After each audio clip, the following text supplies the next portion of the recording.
Have you ever read a book, watched a movie, been at a sporting event, had a really fun trip, at which you thought as it got close to its end that, man, I never want this to end. I could do this forever and be totally happy. Have you ever felt that way before? I know I have, and I imagine many of us at certain times in our life have felt that way as well. When we're having a good time and experiencing really good things, we can have a tendency to not want the good times to end. We'd just as soon let them go on forever so we didn't have to deal with any of the other stuff that's going on in our lives. What if I told you that regardless of how good something is, we need it to end? Because as things get closer to the end, we can become stronger, more focused, more positive, and more productive. If you don't believe me, let me give you an example from a recent study. A study was done of more than 3,000 professional soccer games. It revealed that 23% of goals came in the final 15 minutes of a 90-minute match. The end of the game has a focusing effect, motivating players to summon their strength for a final push. In a similar manner, deadlines inspired deal-making. An analysis of bargaining experiences found that 41% of deals are struck in the final 30 seconds. A little example of this from my life. When I was writing my thesis in seminary, I'm a person that needs a deadline because if I don't have a deadline, I struggle to have the motivation to sit down and do it. So I had just come back from a trip to Thailand, and I had a chapter of my thesis that I needed to have done and another one I needed to be pretty well along. And when I'm talking about a chapter, I'm talking about 30 or some odd pages of thesis to write. So I got home, I was in Kansas for about a week, got over jet lag from Thailand, and then in a 48-hour period of time, I sat on my floor with my books and my computer, and I typed out about 60 pages of thesis on the floor of my parents' house in about a 48-hour period of time. I got home, and some of my classmates who'd been giving me a rough time about, oh, you're so behind, all of a sudden I was ahead of them, and they couldn't believe it, and they were kind of freaking out. I'm like, sorry guys, I don't work like everybody else. That's how I do it. When I get down to that deadline and I know I have to get it done, I get it done. That's just kind of how it's always worked for me. So I do better under pressure, and I'm sure some of you guys can relate to that. I know there are others who that would drive absolutely nuts because they want to have it planned out months ahead of time, have all the steps there and get all that done. For whatever reason, I can do that, but my default position in the past has been wait until it's coming to the end and then get it knocked out. I wouldn't recommend that, though, for what we're talking about today. I don't think Paul would either as we get into our scripture. In Paul's writing for today, we've got to deal with some pretty heavy theology, and we've got to discuss some things we don't like to talk about. The end of our time here on earth, for example. Paul gets pretty deep into this conversation from his prison cell in his writings to the churches of Philippi. Paul says it like this. For me, he says, living is Christ and dying is gain. We've all heard that one before. That's from 121. He knows that his ongoing life on earth means fruitful labor for the Philippians and for him. But at the same time, he admits that his desire is to depart and be with Christ. Paul is writing from a prison in Rome as he awaits trial for the work he's done as a Christian missionary. So it's clear that Paul is feeling that the end is near. Part of him wants his life on earth to end so that he can be with Christ and share in the resurrection life. He goes on to talk about how he can see the good that's come from his circumstances. And he states that he doesn't necessarily want to die, but if he does, he knows where he's going, and he knows that he's done a lot of good. In Paul's own words, he says, I want you to know, he writes, that what has happened to me has actually helped to spread the gospel, so that it has become known throughout the whole imperial guard and to everyone else that my imprisonment is for Christ, verses 12 and 13. Because Paul is in prison, the good news of Jesus has actually spread throughout the Roman establishment. In addition, he says, most of the brothers and sisters, having been made confident in the Lord by my imprisonment, dare to speak the word with greater boldness and without fear. Paul's courage and confidence are actually inspiring others to speak with courage and confidence. Paul is not being misunderstood like the poor man who died because his family couldn't remember his blood type. As he died, Dad kept telling us, be positive, said his son. But it's hard to be positive without him. be positive. It's blood type, so his dad was trying to give him his blood type, not an inspirational message. I guess if you have to explain the joke, it isn't that funny. So, moving on.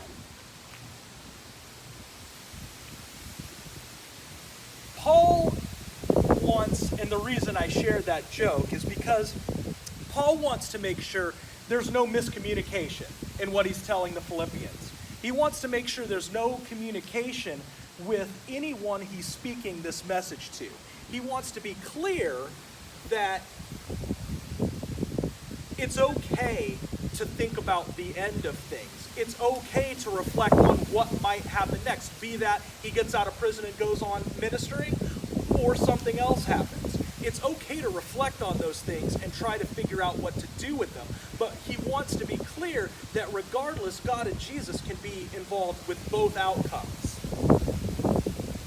Paul says it this way: I know that I will remain and continue with all of you for your progress and joy in faith, writes Paul, so that I may share abundantly in your boasting in Christ Jesus when I come to you again. So he's thinking that when he gets out of prison, he can go and meet up and chat with these folks. But I think there's also some theology there that's saying, hey, when I'm with God and Jesus, eventually you will be too. So one way or the other, we're going to get to talk again when this is all said and done. So Paul is looking at his circumstances in a way that many of us struggle to. I think that this pandemic has forced many of us to recognize that things aren't what we ever thought was possible, and that we've struggled to find much positive in the midst of it all. In all honesty, we're actually sick of the changes that we've been forced into, and we just want this thing to end and to be over tomorrow. I think that's a pretty fair statement talking with some of you before church today. Paul, I think, forces us, though, to take a look at these circumstances in a different way. Sure, we're scared. Sure, we're nervous for our health and the health of our friends and family.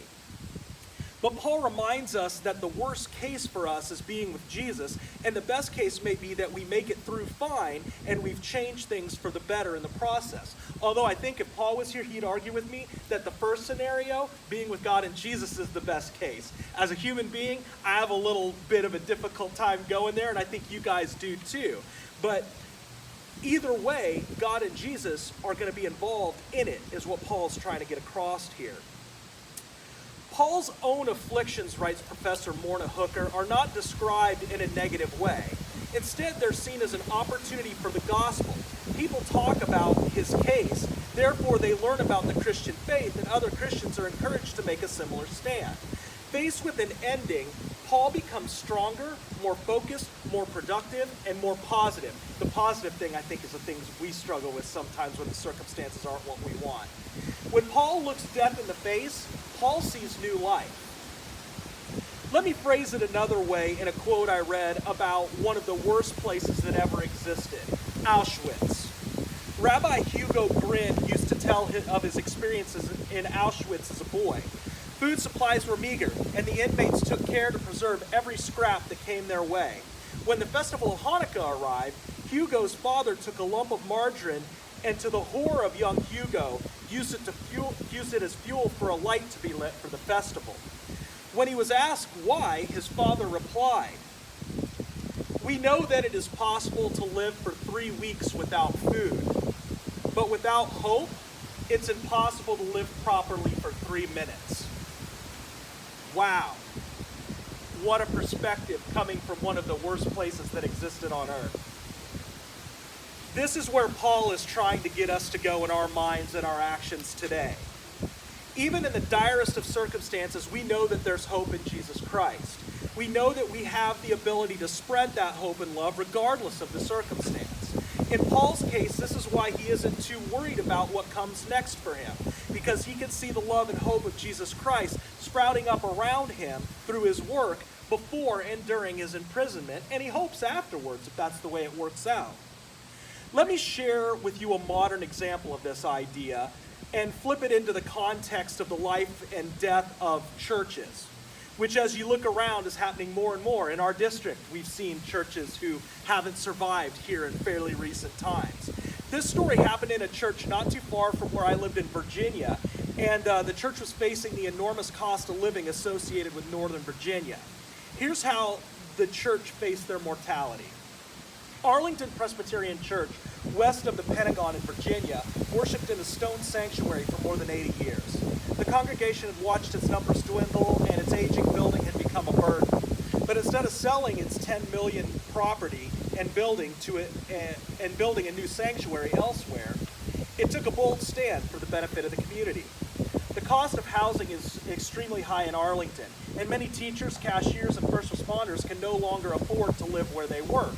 So Arlington Presbyterian joined forces with a nonprofit group that builds affordable housing. The church sold its land to the nonprofit group, and then the group constructed a 6-story building on the site of the church, with 5 floors of affordable housing above retail space on the first floor. On the first floor, the church now rents space for worship and other activities. The transformation of Arlington Presbyterian was not an easy process, and there was struggle both inside and outside the church. Paul's words to the Philippians provided good advice for them, to live in such a way that you are in no way intimidated by your opponents, verse 28. The congregation risked it all for the sake of their neighbors, says Ashley Goff, who became the pastor of the church after the change had begun. It's almost like they became curious about death, the curiosity of how to die well. Fortunately, the church did not die. More than 400 people have moved into the building, and Arlington Presbyterian is now meeting in its new space. The congregation has become stronger and more focused, standing firm in one spirit and striving side by side with one mind. They are experiencing new life after looking death in the face, and this, Paul would say, is God's doing. I think that's a pretty cool story in a modern context about how a church facing its own mortality got better and followed and heeded Paul's words and did something amazing, not only for themselves, but for a whole lot of people around them that made a bunch of things in that area possible that weren't possible before. That's what Paul is talking about. If we make it through tough circumstances and out the other side, have we allowed God and Jesus Christ to work in those circumstances to make it better for others? Once we get out the other side, will we use God and Jesus Christ to make circumstances better for others? I can't answer that question. It's kind of something personal that we have to deal with. I think that in today's text, Paul forces us to take a long and perhaps hard look at our motivations and what we're willing to do for God and Jesus Christ. How far are we willing to go? And what are we willing to allow God and Jesus to be a part of in our lives? Are we willing to acknowledge that in these difficult times that there isn't a possibility that God and Jesus could try to make some positive change? At the very least, provide hope to those who have lost it during these rough times we're going through? I think that in difficult times when things aren't going the way we'd hoped or planned, it can be very easy to pull back into ourselves, to forget about others who are struggling like we are, or perhaps are worse off than we are. I've caught myself in the why me mode a few times during this pandemic, and I'm still trying to figure out why I went there. Because Kara and I both still have jobs. We've been pretty healthy, and so is our family. We have food, we have shelter, and other than not having church the way I want to, and having to wear a mask all the time, and having to be careful with the places I go and the things I do, by comparison, I really don't have much to complain about, and really should be focusing on what I could do to bring hope and love to others who have it far worse off than me. And folks, there's millions and millions and millions and millions of those folks who have it a lot worse than we do. If you want to get right down into the statistics, we're in the top 90%, and I think it's actually higher than that for what we have at our fingertips and what we have at our disposal. There are a lot of people who are worse off than us. And in a time like this, can we figure out a way to bring hope and God's love and Jesus' love to them? Can we figure out, as Paul says, how to make bad circumstances that aren't anything we ever wanted better, and do something with them that brings transformation and change for the positive? Perhaps some of you are realizing the same thing that I have. Excuse me. And it's in those realizations that we get to the point Paul is trying to make for us today. That no matter how bad it gets, even if death is a real possibility for us, we can still make this world better through God and Jesus Christ in all circumstances and in all times and in all places. We must be willing to worry less about us and more about them. We know that God and Jesus Christ will take care of the rest if we can just do that. I'm going to leave you with a quote today, and these words I'm going to close with come from a man who I think probably could relate to Paul better than most. This man is Dietrich Bonhoeffer, and this quote was written from prison as he was imprisoned by the Nazis in World War II. And some of you guys may know Bonhoeffer's work. He's one of my favorites. I took a whole class dedicated to him, and it was one of the best classes I've ever taken. But Bonhoeffer says this as he's imprisoned by the Nazis in World War II. I discovered later, and I'm still discovering right up to this moment, that is it only by living completely in this world that one learns to have faith. By this worldliness, I mean living undeservedly in life's duties, problems, successes, and failures. In so doing, we throw ourselves completely into the arms of God, taking seriously not our own sufferings, but those of God in the world. That, I think, is faith. By this worldliness, I mean living unreservedly in life's duties, problems, successes, and failures. In doing so, we throw ourselves completely into the arms of God, taking seriously not our own sufferings, but those of God in the world. That, I think, is faith. Folks, if that's what Paul is talking to us about as far as faith is concerned, and that's what Dietrich Bonhoeffer is telling us about in terms of having faith in circumstances and situations that aren't great, then let's trust in God and Jesus Christ, and let's just have a little faith. Amen.